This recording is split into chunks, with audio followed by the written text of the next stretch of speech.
Good morning class 9th. Today I am going to teach you the last topic of third unit of banking and insurance. The third unit is utility services of bank, and the last topic that I am going to teach you right now is SI, means standing instruction. Actually the full form of SI is standing instruction. What is standing instruction? Just I am going to read this definition. Okay. It is an instruction which a bank account holder gives to his or her bank to pay a set of amount at regular intervals to another account. Okay? Actually होता क्या था? Because एक तरीके का utility services है this standing instruction. Actually पहले क्या होता था कि for paying any amount that you have to pay regularly at regular intervals and the amount was fixed. कि आपको अगर 500 रुपए महीने देने हैं तो you have to pay that 500 at every month and at a fixed date. Okay, it means the amount is fixed and the regular intervals is also fixed कि आपको एक महीने बाद ही पेमेंट करना है. तो you have to go to the bank और withdraw the money and after that you have to pay to that particular person. But along with this standing instruction function of the bank, what bank actually facilitates that is कि आपके account से direct deduct हो जाएगा amount जो भी आपको regular means regular interval पे पे करना है. जैसे कि इट इज एन इंस्ट्रक्शन, ये क्या है? एक इंस्ट्रक्शन है विच अ बैंक अकाउंट होल्डर मतलब जिसका बैंक में खाता है, गिव्स टू हिज और हर बैंक, मींस वो ऐसा इंस्ट्रक्शन जो कि बैंक अकाउंट होल्डर बैंक को देता है क्या करने के लिए? टू पे a set of amount, payment करने के लिए एक सेट ऑफ अमाउंट. मींस वो अमाउंट कभी भी फ्लक्चुएट नहीं होता, वो हमेशा फिक्स्ड रहता है. At regular intervals to another's account, means दूसरे के खाते में एक फिक्स्ड अमाउंट और फिक्स्ड इंटरवल पे जब भी आपको पेमेंट करना रहता है तो आप बैंक को सीधे इंस्ट्रक्शन दे देते हैं कि आप सीधे मेरे खाते से उतना अमाउंट डिडक्ट करिए हर उस रेगुलर इंटरवल पे, ताकि मुझे बार बार बैंक विजिट ना करना पड़े और मुझे उस पर्टिकुलर पर्सन को पेमेंट ना करना पड़े. Means without visiting bank your transaction is actually executed. Okay, अब क्या है? Let us take an example कि इसमें पेई कौन होता है और पेयर कौन होता है. ठीक है, लाइक राम एंड ये म्यूचुअल फंड एजेंसीज है. जैसे कि मान लीजिए अगर मैं रेगुलर इंटरवल पे एक सेट अमाउंट की बात करती हूँ, अगर कोई पेमेंट की बात करती हूँ, तो जैसे आपको LIC प्रीमियम है, आपको साल में एक बार देना है या मे बी 3 मंथ पे देना है या 6 मंथ्स पे देना है, तो वो प्रीमियम हमेशा फिक्स्ड अमाउंट का होता है.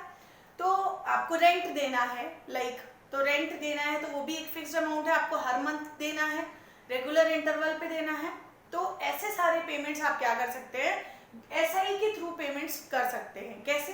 आपको एक सिर्फ इंस्ट्रक्शन देना होगा बैंक को कि मेरे अकाउंट से इतना पैसा इतने अमाउंट ऑफ इंटरवल पे काटा जाए. जैसे कि एक एग्जांपल लेते हैं, राम है जो कि पेयर है, पेयर इज राम. क्यों? क्योंकि इन्हीं को पेमेंट करना है. ठीक है, इन्होंने क्या ले रखा है? इन्होंने एक म्यूचुअल फंड ले रखा है, SIP करा रखा है, जिसके लिए इनको हर महीने इनके बैंक अकाउंट में पेमेंट कटना है.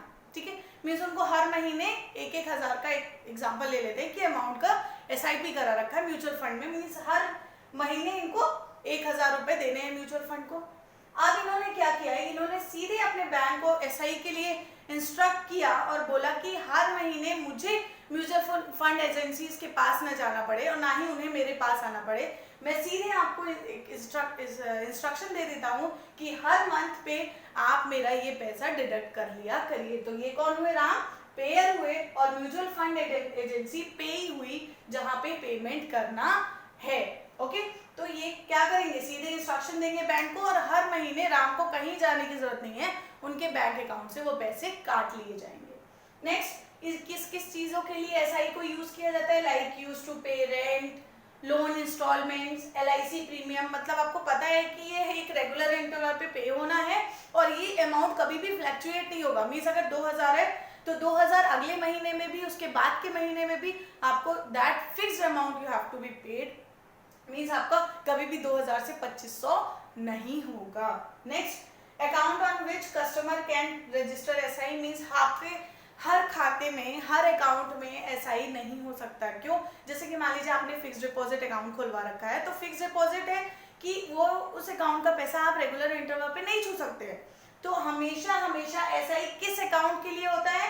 सेविंग अकाउंट के लिए होता है और करंट अकाउंट के लिए होता है। सेविंग अकाउंट और करंट अकाउंट के बारे में आपने प्रीवियसली बहुत अच्छे से पढ़ लिया है, ठीक है। अगला है प्रोसीजर। क्या है? दो प्रोसीजर्स हैं वहां पे, two procedures are mainly there. One is hard copy और सेकेंड वन इज ऑनलाइन।